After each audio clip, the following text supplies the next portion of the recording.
Debbie Wasserman Schultz made it official on Friday. She will be running in Congressional District 20. Today, I'm announcing my candidacy for re-election in Congressional District 20 because we cannot let Trump destroy Broward County's power. The district encompasses the heart of the black community in Broward County, stretching from Plantation to Deerfield Beach and from Sunrise to Oakland Park. 40% of the district is African American and has been represented by black leaders for more than 30 years. As you might imagine, the announcement elicited strong reactions from some in the black community. I have spoken to people who I trust in DC that this was always her plan. So the conversations were performative. So it tells black voters in Broward that she's performative, and so is her alleged allyship. Black representation is a non-negotiable for me. Everyone deserves to have a seat at the table, and everyone deserves to be represented by someone who, with their lived experience. But after Ron DeSantis' redistricting efforts, District 20 was likely the safest seat for Wasserman Schultz to run in. Shortly after her announcement, I spoke to her from Washington. I am running for District 20 because I have represented Broward County for my entire adult life. I have fought for and been the tip of the spear on the major issues, especially when it comes to fighting to make life more affordable for the people of Broward. And I'm just not going to stand by and let Ron DeSantis and Donald Trump try to destroy Broward's power. And I want to continue to be able to stand up for the people of our community and fight for them. And District 20, a district that I have represented over the 3 legislative bodies I've served in, 9 of the 14 cities, is the district where I can make sure that there is the most experienced, the most well-known, and the person that I am who has been immersed in the community for decades is able to be in a strongest possible position to fight for our community. But you know what the criticism is going to be. This is a district that for more than 3 decades have been represented by an African American, either Alcee Hastings and then Sheila Scherflitz McCormick, represented the majority of the people in this district. This is considered an African American leaning seat. I think 40% of the residents are African American. And the idea is that you will be taking away potential black representation in Congress. How do you respond? Jim, I represent a minority district now, and everything that I have done in the years that I have represented this community has had me fully immersed in the neighborhoods and communities of Broward County. The people in District 20 know me, and I know them. I am an everywhere, all the time elected official. People know I show up for them. I show up at festivals and 5Ks and church services and in communities with the smallest and the largest crowds. And right now, especially because this district has had so much instability over the last few years. I mean, first after my mentor and like family, Alcee Hastings, passed away, Ron DeSantis had the audacity to leave this district open for 10 months before a special election happened. And then there was a cloud over this district for the last couple of years, and he's going to leave it likely open again all the way until next January. This is a district, and our community needs an experienced champion who can fight for them every single day. I am the most senior member of the Democratic member of the Florida delegation. I'm a senior member of the House Appropriations Committee. I am the ranking member of a subcommittee in appropriations, making me at the leadership table of appropriations. I am a co-chair of Hakeem Jeffries' steering and policy committee, where I am at the leadership table with him and my other leadership team members every single week, making decisions and making sure that I can bring the needs and goals and values of Broward County and District 20 to the leadership decision-making table. And when Democrats win the majority, which we will and we must, I will be sitting right next to Speaker Hakeem Jeffries, making sure that our needs in Broward County and in District 20 are at the top of the national priority. Let me jump in, because earlier this month, I interviewed and spoke to State Senator Rosalynn Osgood, and this was when it was speculated that you may run in this district, and this is what she said to me. We don't want it to be her legacy that she remains in Congress by disenfranchising the black community. We want to have someone with our lived experience representing us in Congress. We want little black boys and little black girls to see somebody that looks like them so they can dream. How do you respond to that? I have been all over this district, and I have reached out and been speaking to now over 100 people.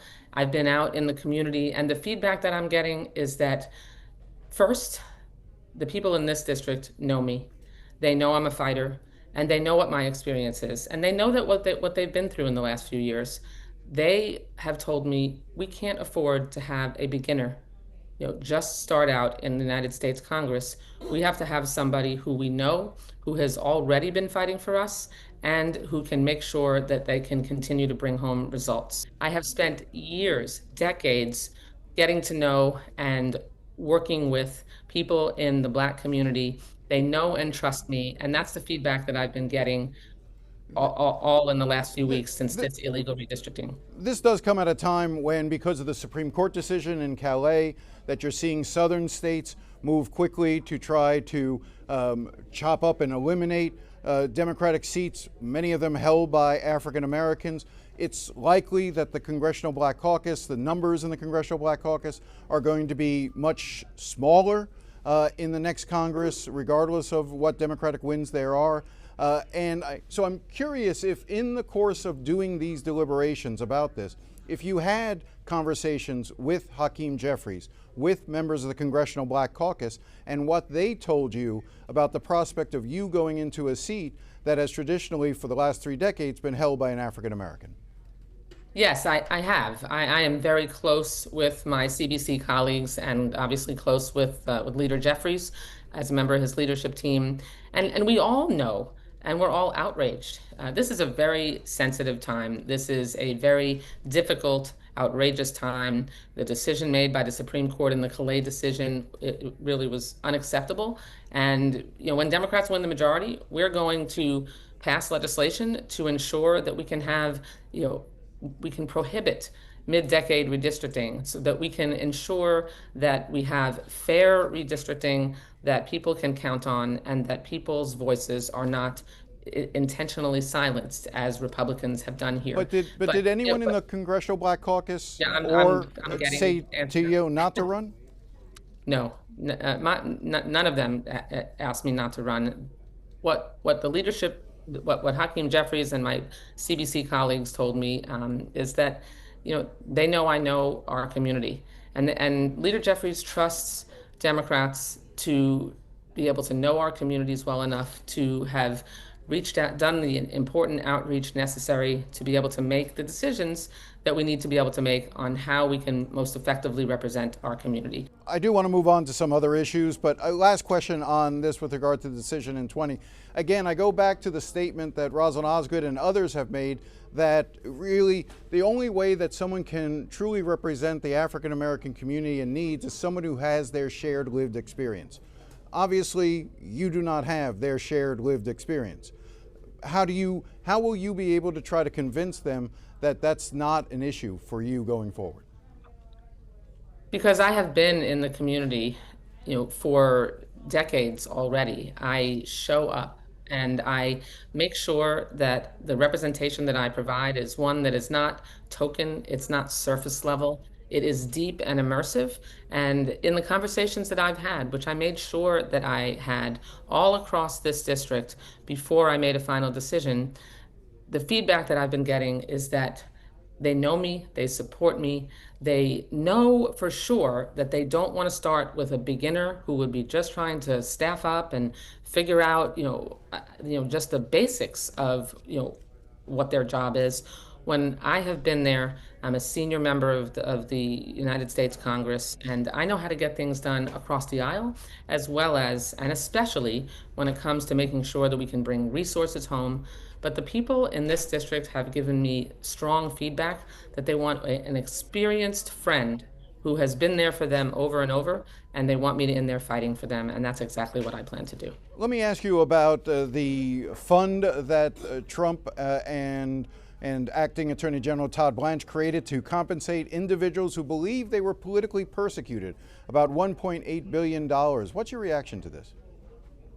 This is a monument. This proposal and plan by Trump to create a January 6th slush fund, a weaponization slush fund, is the epitome of the culture of corruption that is so deeply embedded in the Trump administration and in Washington now, led by him. I mean, I had a colleague yesterday suggest on the Republican side of the aisle that he was going to apply for funds from this fund. This is because Donald Trump wants to make sure that he can line the pockets of people who stormed the Capitol on January 6th, tried to overturn the results of a legitimate election, attacked law enforcement, some of whom died, and he wants to pay them off, as well as others, as well as his sons, line his own pockets, and make sure that he can have an on-the-ground team who he has financed and enriched so that he can continue his culture of corruption and his self-dealing schemes. And we are going to continue to call them out and stand up and push back against that. We will use the courts, the community, and Congress to stop him. That's why they had to pull the bill that they're trying to, jam more funds into ICE and CBP to continue their rogue enforcement activity, because this was something that even Republicans couldn't stomach. I want to also ask you about Cuba. We've now seen this week the indictment against Raul Castro. There is the Nimitz Carrier Group is now in the Caribbean. Are you anticipating some sort of military type action in Cuba in the days or weeks ahead? And if so, would you support such an action? Well, an indictment of Raul Castro was long overdue. Certainly doesn't, I don't shed any tears over that. He was directly involved in causing the plane crash of the Brothers to the Rescue plane many years ago. Their deaths are on his head, and so his indictment was long overdue. But look, what's likely to happen here is that Trump is going to try to just replace the same serpent head with a different one, just like he's done in Venezuela, and just like we've seen happen in Iran. But the danger here is that this is 90 miles off the coast of Florida, and the people that I've talked to, and I know, we absolutely do not need military action. We do not need Trump to to add another jewel in the constellation of countries that he is trying to control so he can enrich himself and his billionaire friends. And so I believe and have fought for the release of political prisoners in Cuba, for a free Cuba that has the ability whose people have the ability to elect the people of their choice, and ensure that they can have the kind of freedom that they need to communicate and to live their lives. And we can achieve that, but the way Donald Trump is going about it, particularly based on his track record in Venezuela and Iran, is certainly not headed in that direction. We will post the full interview with Wasserman Schultz online at cbsmiami.com.